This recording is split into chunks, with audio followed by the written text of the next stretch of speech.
তো এই যে আমি এখানে গরুর তিলিগুলো ভেজে নিব। তো এটার জন্য প্রথমে গরুর তিলিগুলো আমি সিদ্ধ করার জন্য বসিয়ে দিয়েছি। এরকম ছোট ছোট করে কেটে আমি এটা সিদ্ধ করে নেব ভালো করে। তো এই যে আমি এটা ভালো করে এখন সিদ্ধ করে নেব।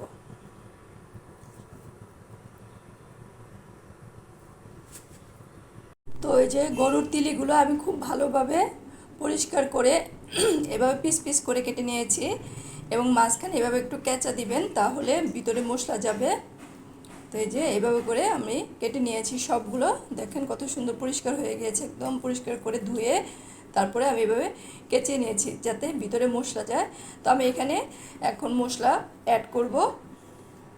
তো আমি প্রথমে দিয়ে দিব 1 চা চামচের মতো হলুদ আর মরিচের গুঁড়া। এখানে 2 ভাগ মরিচ 1 ভাগ হলুদ রয়েছে।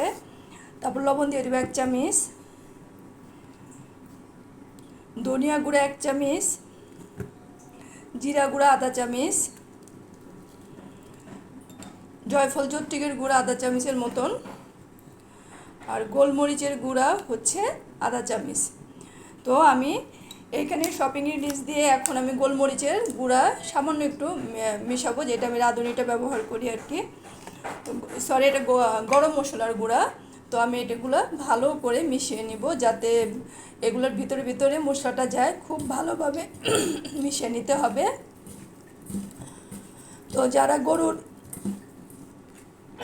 তিল্লি খান নাই কখনো, তারা বাড়িতে ট্রাই করবেন, খুবই সুস্বাদু। আপনারা এই তিলি ভাজা দিয়ে 1 প্লেট ভাত খেয়ে ফেলতে পারবেন, মানে এত মজা। তো আমাদের বাড়িতে আমরা সবসময় কুরবানির মধ্যে গরুর তিলিটা রেখে দিই এবং পরে আমরা ভেজে খাই। আমাদের ফ্যামিলি সবাই খুব পছন্দ করে। তো ভাবলাম যে আপনাদের সাথে একটু শেয়ার করি। অনেকে তিলি খায় না বা চিনে না। তো আপনারা এবার মানে তিলিটা কাউকে দিবেন না, রেখে দিবেন এবং বাড়িতে ট্রাই করে দেখবেন, খুবই সুস্বাদু একটা তিলি ভাজা। তো এই যে এটা খুব ভালোভাবে মশলাটা একটু বেশি দিবেন, তাহলে তিলি ভাজাটা খুব মজা লাগে। তো এই যে এটা খুব ভালোভাবে আমি এখন মিশিয়ে নিচ্ছি। যে তো আমার মিশিয়ে নেওয়া হয়ে গেছে। এটা আমি রেস্টে 20 মিনিট রেখে দিব। 20 মিনিট রেখে দেওয়ার পরে আমি এটা ভেজে নিব। তো আমি এটা 20 মিনিট পরে আমি আবার আসছি ফিরে।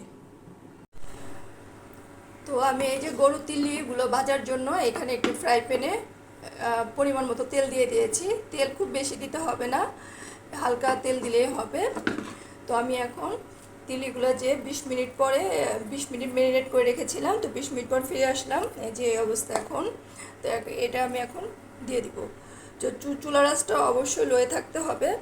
এটা তাপে তাপে ভাজতে হবে, কখনোই কড়া আঁচে ভাজবেন না। কড়া আঁচে ভাজলে আপনার এটা ভালো হয় না, মানে টেস্ট হয় না। এটা খুব অল্প অল্প আঁচে ভেজে একদম একটু শক্ত শক্ত হবে, খেতে খুবই টেস্ট।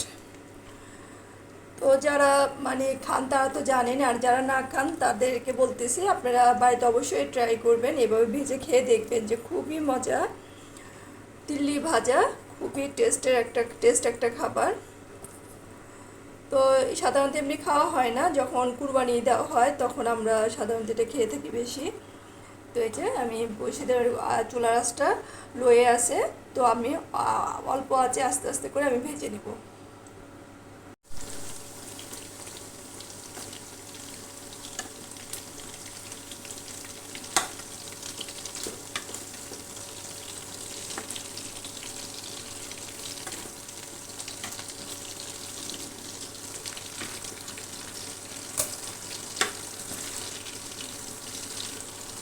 এই যে আমার লো আছে একদম, আস্তে আস্তে আমি ভাজতেছি।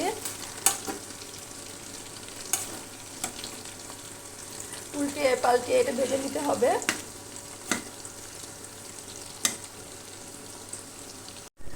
তো এই তো আমার দেখেন ভাজা কমপ্লিট হয়ে গিয়েছে, একদম মুচমুচে করে ভেজেছে, খুবই সুস্বাদু একটা খাবার। তো এই যে আমার ভাজা রেডি। এখন আমি গরম ভাত রান্না করব আর কুচকুচ করে খাবো। তো তো যারা বাড়িতে এই তিল্লি ভাজা খান নাই তারা অবশ্যই বাড়িতে ট্রাই করবেন এবং কেমন হলো আমার চ্যানেলে কমেন্টসে জানাবেন। ভালো লাগলে চ্যানেলটাকে সাবস্ক্রাইব করে পাশে থাকবেন। আবার নতুন নতুন রেসিপি নিয়ে আবার ফিরে আসবো। তো আজকে এ পর্যন্তই, সবাই আমার জন্য দোয়া করবেন। তো আল্লাহ হাফেজ।